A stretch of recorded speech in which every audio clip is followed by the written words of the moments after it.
All right, so welcome to the re-recording of Sarah's interview. If this is your first time, you don't know what happened, we shot videos on Zoom and it kept freezing on us. No. It was kind of like that the entire time. You only got half of Sarah's answers. So we decided to redo it word for word what happened at the last one. No, not really. But here's Sarah McCool that you guys wanted to have interviewed because she doesn't already talk enough for all of you. But we're just going to start rude. It is not rude. Yes, rude is true. So we're going to start kind of where I did with what I talked about in the Zoom call, which was she used to work at Best Buy. So did Brandon. That's where they met. That's one of the little facts that kind of came up at the beginning before this interview started. So I was asking her, what jobs did you guys actually have? So when we met at Best Buy, at the time I was the hiring and training coordinator, and he transferred into the store that I was working at as the computers supervisor. And how well does he know the computers? He knows the computers. Did he know them well then? He probably knew them better than he does now. So did you hire him or did somebody else hire him? So I definitely did not hire him. So the funny part of the story is I was actually promised the next supervisor position in the store, so I should have been this computer supervisor. Yeah, wouldn't that be the thing? Listen, sales are about reading the cards and pointing to the prices, not knowing the product. So you're saying you could have done this job? Yeah. And did he do it better than you would have done it though? The supervisor doesn't really do a lot of the sales. They're over the people who do it. So anyways, about a month before this position came open, there was a new manager that transferred into the store from Oxnard. And then, surprisingly, when the computer supervisor position opened, a Oxnard supervisor was brought in. Oh, that's nice. So what happened? How did he sweep you off your feet to you to say, oh, I'm going to date this guy? Yeah. Well, in the beginning, I hated him since he took my job. Also, yeah, I made fun of his last name a lot, so that's kind of ironic now. But we ended up at the same place at the same time after work one night and with a bunch of friends, and he and I talked for about 2 hours. And I called my best friend that night and I said, I think I met the man I'm going to marry. Okay, but did the conversation start with you stole my job? No, it did not. It actually started with, I actually have a boyfriend. Oh. That brings a lot of trust when you start a conversation like that and start dating him. So, yeah. So we had a great talk that first night. We kind of fell for each other at that moment, and the rest is history. Okay, so, I mean, there's a whole story of Sarah's life between there and Brandon, between Brandon and here. So what kind of is that growing up story like a bit? What is there a church experience that you're used to? What kind of brings you, like you're at a church now, did you do that growing up and what was that like? Yeah. So I grew up in a very strong Christian home. We grew up in church. My mom spent a lot of years kind of searching and discovering what she believed in. She grew up Catholic and later, in her terms, became born again. Very Christianese type home. We jumped from denomination to denomination, finding what worked for us, and where we ended up. So what did work for them? Well, as up to the point, so unfortunately I don't have a very great relationship with my parents, and we've been estranged for many years. But up until the last point that I spoke to her, I believe she was going to either a Foursquare church or a non-denominational church. Okay. And so we grew up in a very charismatic church. The church that we landed at for the majority of my adolescence was a very charismatic, dancing in the aisles, woohoos and amens. Fun to watch on TV, not so fun to sit in the middle of. Growing up in Palmdale, California, it was great music. It was fun as a teenager and as a kid. It was always entertaining. Our vacation Bible school is actually how we ended up at this church. Was a friend's aunt brought me to vacation Bible school at this church, and I ended up talking my parents into going to this church. So you brought your parents to this church? To that one. Yes. So growing up in that versus coming here, it's very different, obviously. It's a little more toned down here. It's not so flashy. And I say that because I can only speak from my experience. I can't speak for how other people interpret and choose to worship, and but that is very flashy to me, and I felt in order to fit in I also needed to be flashy, and I just kind of like being flashy, so there's also that. So I kind of fit in, but like, I was chatting with you about, it's funny whenever you bring up the baptism of the Holy Spirit, because that's one of my biggest growing points that I can point to in my faith of like, I'm not feeling what I'm being told I should be feeling. So the church I grew up in, there was the baptism in water, and then there was also baptism by the Holy Spirit. And I was in 10th grade and at summer camp and in the old chapel, and all who wanted to be baptized by the Holy Spirit and receive their spiritual gifts were, called to the altar, and I'm with all the cool kids from the youth group who are way more spiritual than me, and I want to be just like them. And they all laid hands on me and began praying the baptism of the Holy Spirit into my life. And I remember after about 15 minutes and wanting to just not be in the situation that I was in anymore, and waiting for God to manifest his spiritual gift in me, and also doubting a lot, like, it's not happening. Am I broken? That was definitely a journey I went through. But yeah, I just opened my mouth and started letting some words come out that were nonsensical, because that's what everyone else seemed on the outside to be doing, and I wanted the moment to stop, so I did it too.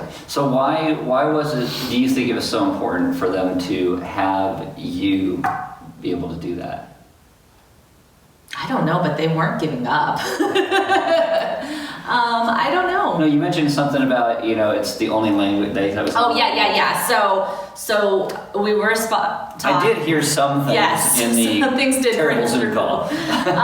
So we were taught that the language of tongues is it's a prayer language. A lot of times they refer to it as prayer language and not specifically tongues. And that it's the only language that the enemy cannot intercept, that it is going directly from your heart to God. And so that's why it was important for you to have this special language. So it's not broadcast on the angel radio. Exactly. No one can tap in. No one can tap in. So coming here to Element, what then brought you here to specifically this place? Yes. So my husband Brandon was born and raised in Santa Maria. Moved to Oxnard to work for Best Buy, and then to Santa Clarita to take my job. And did you have the Santa Clarita diet? We've never eaten any humans, okay. So no. But we so at one point in Santa Clarita, both of us were moving on from our Best Buy careers. Our lease was up. We were kind of just looking for what the next steps were, and lo and behold, it was coming back to be closer to his family and be here in Santa Maria. And he grew up with you guys and remained in contact with you, and you were his youth pastor, and Marianne his junior high school teacher. And actually, when we would come to visit during the holidays, during Christmas and things like that, the first 2 Element Christmas Eve services, even though we didn't live here and weren't part of Element yet, we were here at those services because Brandon's sister Samantha would invite us to Christmas Eve service when we'd be here. So we came for those. So when we actually moved here, it was kind of a no-brainer that we would end up at Element. But it was between here, Indiana, and Florida. Indeed. Did you make the list? We Like, did. You know, like I got spiders, snakes, pincher bugs. Yes. So. So our list kind of went, so my family's in Indiana and Florida. And when we were like, where do we go? What should we do? Whose kind of family should we be near? It kind of went, I don't like humidity and bugs. There's a lot of those in Florida. I did not want to shovel snow off of my driveway before having to go to work. So that would be Indiana. So here we are. So I'm going to ask you one more question that's kind of in that little heavier vein. Then I'll ask you some of the not so heavy questions, and then we'll kind of end with the yay. Okay, so Saban asked this question. What has been the most difficult submission to God's will in your life? Yeah, I had just as hard of a time answering that yesterday, and even after thinking about it since Saban submitted it and answering it yesterday, it's still a really hard question to answer. As far as on the rate of gauging what's the most difficult, I mean, I feel like anytime God, snakes, yes, instruments, humidity, anytime God's pushing you to act or move or to be obedient, I don't think it's easy because you wouldn't have to submit if it was easy. But one of the things I mentioned yesterday that I struggle with the most is my relationship with my parents. And what is God's will for that? Is it reconciliation? Is it breaking a cycle? Unfortunately, my dad passed away a few years ago, and so that brought up feelings of, well, was I supposed to reconcile with him before it was too late? Knowing my mom is still around, you know, I still struggle with that a lot. But truly, I think that one of the things that I have to submit constantly to God is I'm following who He's called me to be. I'm being the wife to my husband that I don't feel like I watched, and I'm being the mother to my children that I don't believe I had. So I've got a question that goes with that one. Okay. What's the most difficult conversation you've ever had with God? Oh my gosh. Stop going off script. Yeah, I know. Now you guys are getting real reactions and not rehearsed answers. The most difficult conversation. Because I think it also goes to submission to God at times when God is like, go do this thing. And you're like, God, I don't want to do that thing. God's like, go do this thing. I don't want to do that thing. Yeah, well, you know, usually on Sundays when you come up to me and you're like, hey, go talk to that person. And as much as I love it. But everybody's experienced that. I like being on a stage and having safety to talk to people, interpersonal, no, but for difficult conversations, what comes to mind is before Brandon and I got married, and we had to have a difficult conversation about what our next steps were and if we were going to get married and what that was going to look like. We were already living together, and I know. I did your premarital counseling. Yeah, so that was probably one of the more difficult conversations. He was there with Aaron 10 years ago. Yeah, I know, right? All right. So I'm gonna go in that vein. One more question. So Angela asks, "What is your favorite, in quotes, worship song?" Oh my goodness. So I don't know any of the names of songs. How's it go? Sing it. Right now, all I can think of is One God, because we were just talking about that song. And I do like that one. Oh, what is the one? I don't know if it's considered a worship song, but it's on Caleb. With the, he doesn't want to leave a legacy, he just... I don't listen to Caleb. Okay. It became very I usually popular. listen to iPhone radio. I turn on my phone and it's got songs, so I just do. Anyway, yeah. There's a song, it came out when we were in the Ecclesiastes series about mist and vapor. Oh. And this song was all about the gentleman he's not looking to leave a legacy. It's not about him. He doesn't want to be known for the things he's done. He wants to be known for loving Jesus and people seeing Jesus in his life. Sounds like a Matthew West song. He always. So, what is your just favorite song all time? Anything by Britney Spears. Sing it. Oh, baby, baby. You're doing it. Okay. All right. Jason Hilton asked this about work. He says, in your perspective position, what is the most rewarding part of working in ministry?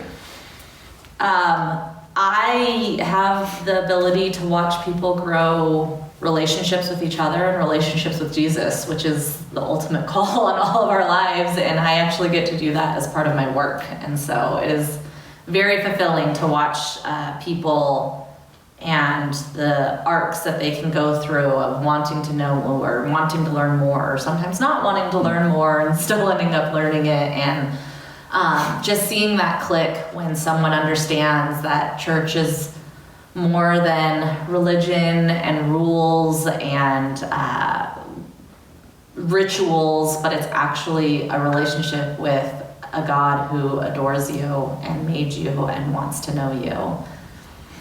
It's interesting. Sarah started to work for us back when we did our Planting Roots campaign, our thing to find Element of Permanent Home in the Santa Maria Valley. And she actually worked for another church on a building campaign, and she didn't really want to work on another building campaign. Yeah. So talk just for a second. Yeah. So, yes, I was on staff for another church in college, and it didn't end well, and it was during a building campaign, and it really left a bitter taste in my mouth towards churches in general. It could have been my age, but I was very much of the I can be a Christian and not go to church, or I can be spiritual. But I wasn't able to recognize that it's people who kind of ruin things. I thought it was church or God or whatever. God just ruins everything. I know. By saving it. And it's silly because really I never felt not close to God in my life, but I definitely did not like church for a long time. And when I met Brandon and we started dating, he made it very clear that church was important to him and that we were going to be going to church, and if we were getting married, we were going to go to church. And so we end up at Element. I end up rebuilding a relationship with Christ that has been stronger than ever in my life. And then you call me to your house one day and present this offer to me. And I went home with my head spinning because I was like, really, God? On staff during a building campaign? But I never left. Yeah, just the same cycle over and over. But in my opinion, things were done much differently, and I really enjoyed being part of that. Okay, so Kara Jones asks, who was your favorite coworker and why? Jesus. I had time to practice that one. Yeah. Jesus. Aaron, I don't know who that is, asked this question: what is your most embarrassing moment besides the Zoom call yesterday? Yesterday was rough. So trying to rewatch it was painful. The one that came to mind yesterday when we talked was the day that I threw away your sermon, and we discovered this. Good times. As he was about to start teaching from the pulpit, and went, "Where's my sermon?" And I see in my brain me throwing it away 2 days prior. That's what you get for planning so ahead all the time. I guess I should wing it. But I did jump in the dumpster to look for it. Jason Casaro helped her jump in the dumpster. That's accurate. That is accurate. Although I think he was just more happy to throw her in the dumpster. All right. Which of your kids are you most like and why? Am I most like? I thought you said, do you like most? I was like, I'm not answering Which that. of your kids are you most like and why? Not do you most like. I know everyone thinks that Isaac is a clone of Brandon because he is in a lot of ways, but also I think Isaac and I are probably more alike. Evie and I love being around people, but Isaac and I are more similar in little nuances, like the way things need to be put away, or the fact that we could have... Only the blue box mac and cheese? Only the blue box mac and cheese. I like tomatoes on burgers as long as I don't see them, but if I see them, I can't have it. I like one tomato on a burger. Yeah, because then you can't see it. Well, it just adds the flavor rather than overtakes. It has to be thin one, just one. It's true. Isaac and I could lay in bed and binge Netflix all day, no problem. Brandon and Evie, they could pick the movie and get bored within 10 minutes and lose interest. So I think I'm more like Isaac. Samantha Castillo, you might know her, asks, what is your biggest pet peeve? So when her brother, aka my husband, bites his nails or his cuticles. The sound of a crunch going through the nail. Marianne does that. I cannot. I hate it. I'm like, stop biting your fingers. I just gotta get this one off. And he always thinks he can do it quietly. He always thinks he can like sneak it and I'm not gonna hear it, and I can hear it from like across the house. To me, it's not the noise. It's like you're a chipmunk eating a nut over there, but it's your finger. It's like, don't eat your fingers. Yeah. Especially with the COVID-19. Don't touch your face. Don't eat your fingers. Santa Clarita diet. I love my wife. And I love my husband. Okay, and Jenna says, Jenna, why are you so fantastic all the time? Okay, I changed my answer. She's my favorite coworker. just kidding, Sorry, Kara. Just kidding, Kara. Jesus? Yeah. Okay. Anyway, do you have anything else you want to share or say? I don't think so. Okay, so thanks for joining us for this post-Zoomcast take 2. Jesus loves you. Hopefully we will see you in person soon. Jesus loves you.